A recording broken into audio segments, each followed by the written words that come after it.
I've been wanting to get a camera, and I finally got it. Let's start unboxing.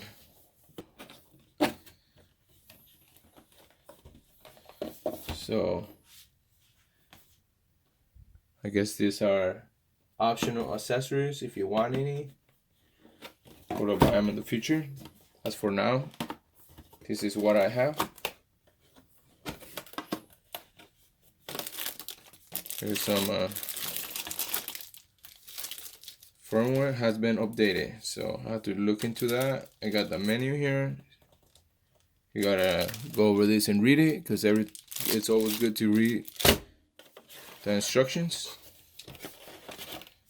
So we're unboxing it, guys. This is so exciting. This is the first camera I ever had.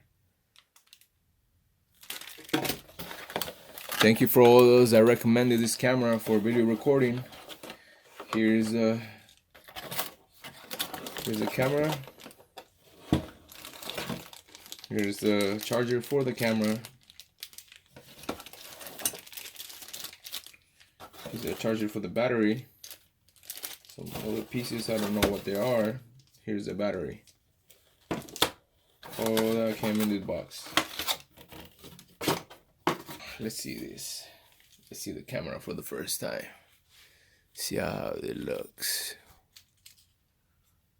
Ooh, look at that, guys.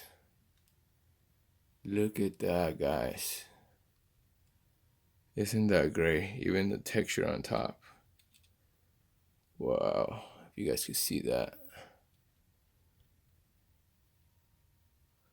So awesome, dude. Wow, nice. See that texture right there, guys? LCD screen. Oh, and I also bought a screen protector for this one, so it doesn't scratch or break or anything like that. 18. This is when I got it. Today, December 18, 2019. The clock setting has been completed.